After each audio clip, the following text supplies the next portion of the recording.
Yo, what's up mga katek? Magandang araw sa inyo. Ngayong araw, ang trabaho natin ay magpapalit tayo ng electronic actuator. Ayan. Electronic actuator para sa reheating. Ito, yan, reheating to. Itong dalawa na to. Ayan. So, ito, stock up na. Sira na. Papalitan natin siya nito. Ayan. Ito yung chill. Ito yung reheating. So, yung lumalabas dyan, warm airflow. Sa taas, cold airflow. Yan. Papunta na yan. Deliver na yan sa mga kabina. Yan. Ito yung unit natin. Yan. Damper. Ayan. So, hindi na ito nag-regulate. Hindi tulad nitong isa. Meron tayo ditong isa, sample. Pag okay siya, kasi nakakontrol to doon sa ECR. So ngayon, i-manual natin, galawin natin, dapat gumalaw siya. Ayan o. So nakaset siya ng, hindi ko alam kung anong settings doon sa ECR. So pumapalo siya ng 1, ibig sabihin nakaset siya ng 1 doon. Ayan. Kung ilang percent, 5% ito eh, 10%. Ayan. 10, 20, 30, 40 hanggang 100% open. Ayan.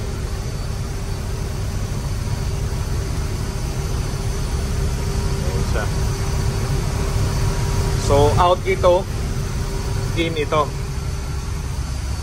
Ayan. Tulad din yan dito. In, ito yung strainer nya. In, out. Ayan. Oh. Ayan, oh. Oh.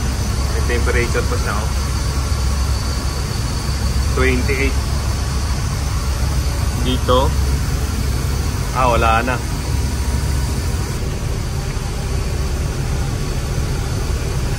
So, yung in nya 40, 43. Ayan, no? Tapos yung out,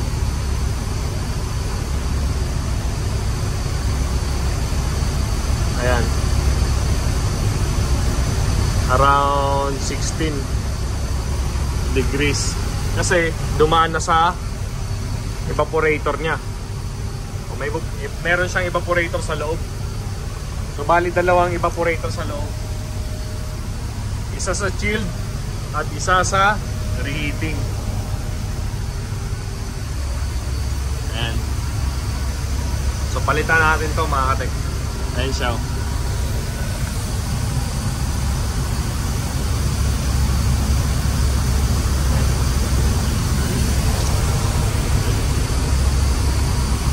Sira na tong temperature na to ha. Ayan. Ito yung papalit natin. So, madali lang magpalit nito mga katek. Meron siyang supply na 24 volts. Ayan o. 24 volts. Power supply. Palitan na natin muna. So, natanggal ko na mga katek, oh. Ayan. Ito siya. Ito yung bulb nya. May pin siya dito na nilulubog ng actuator natin, electronic actuator. Ayan. So, pag ito lumubog, pag lumubog yan, mag-o-open, dadaloy na yung mainit na tubig. Ayan. So ito yung luma. Ito yung bago. So, ito yung supply na 24 volts. Subukan natin ikabit kung gagana. Kasi dito hindi gumagana yung luma eh. Hindi na to gumagana. Either may sira na fuse or hindi ko alam. Hindi ako electronics eh. Ayan. So subukan natin kung anong mga parts na sira dito. Subukan natin kabitan ng voltahe. Kabitan natin yung 24 volts kung gagana yung motor. Ayan. So lahat nakabit ko na. Ito na lang ang hinihintay. Ngayon gumana, diba? Oh. Ayan. So tingnan natin kung anong settings nung sa likod niya. Ayun, nakaibabaw. Ngayon lumulubog siya oh. Oh, nakikita nyo? Lumulubog. Pag lumubog, ibig sabihin tinutusok niya to. Ayan. So pag tinusok niya yan, makakadaloy na yung tubig natin. Ayan oh. Oh. Oh, minto na. Sagad na siya sa set point. Ayan. So ito, ikakabit na natin dyan para ma-obserba na natin. Okay. So tanggalin muna natin yung power at i-reset natin sa 0 kasi ito nakaibabaw eh. Ayan. Ikutin lang natin yan. Ikakabit natin to. Balik natin sa 0. Ayan, dyan. Tapos saka natin ikabit yan na nandun na siya nakakabit. Okay. Ayan, nakabit ko na mga katek. Ito, gamit lang. Adjustable. Ayan. So, ngayon, gagawin natin. Susuplayan na natin siya. Kabit na natin yung supply natin. Ayan. So, supply. Natin. Ayan. Nakalagay na yan sa 0%. Ayan. Yun. Ayan na.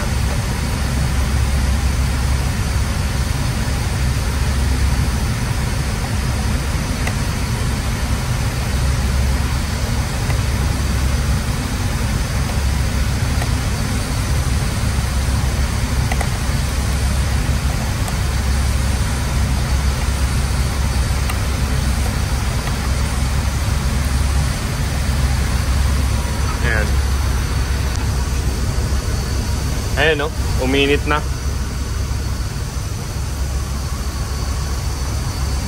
Uminit na siya o. Umaakit na o. Kanina nasa ano lang siya mga katek, 22 degrees. Ayan o. Diba? Ayan, magta-30 na. Ayan. Oh. Ayan o. Oh. 30 plus na o. Uminit na siya. So nag-activate na yung electronic actuator natin mga katek. Ayan o. Oh.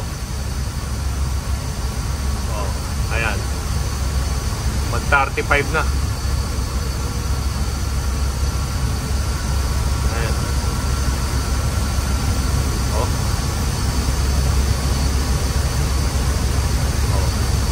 Magpo 40 na oh.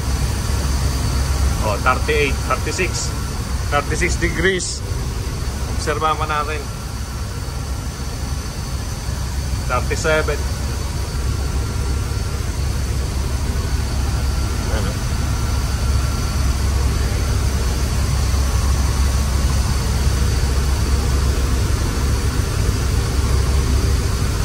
Ayan.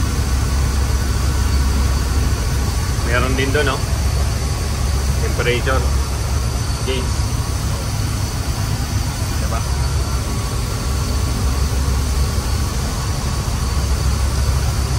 So yung binubugan niyang hangin, ayan na, oh.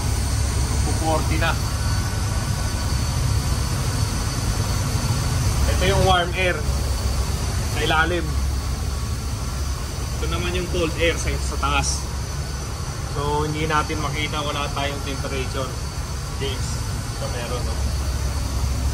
Dito sa taas meron. Ayan siya. Ilan ba yan? Ayan, no? 13, 14, mga ganyan degrees. Yung cold air natin, ha, yung supply, ito magpo 40 na, oh. Yung init ng tubig, ayan.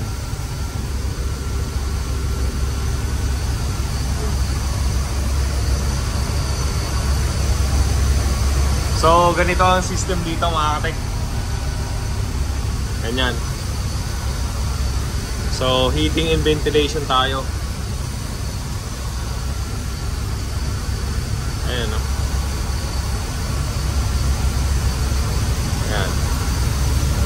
Heating, ventilation, and cooling. Ayan.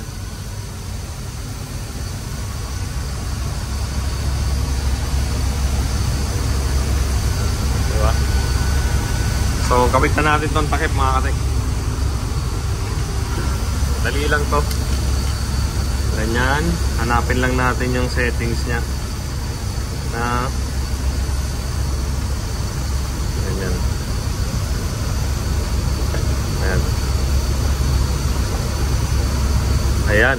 So ganyan yung settings nya, oh. Hindi mo niya papasok doon kasi may mga kanal yan, oh. May guide. Kung mali ka ng guide, di papasok. Mali ka ng salpak. Ayan. Oh. Kaya iniikot ko, inahanap ko yung tamang position nya. Ayan. Ayan, oh. Pasok na. Tigpitan na to. Oh. Diba? Ganun lang.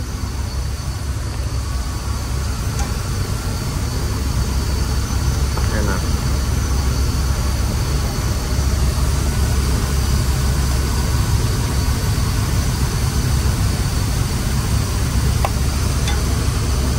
So, mga ilang percent siyang open. Ayan, no?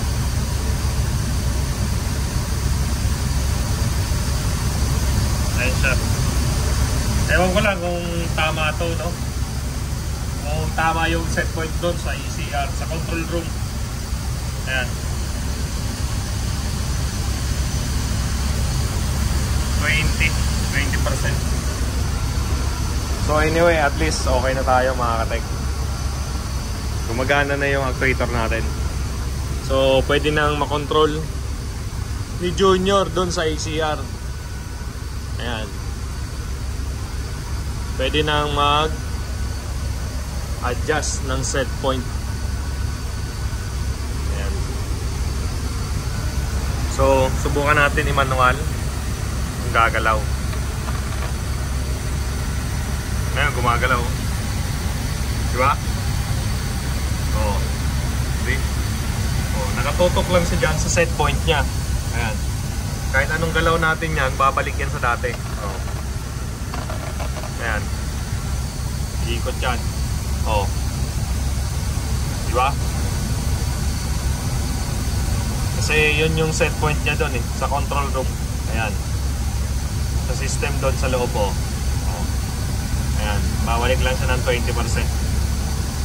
Oh. Diba? So ganun lang, mga katek.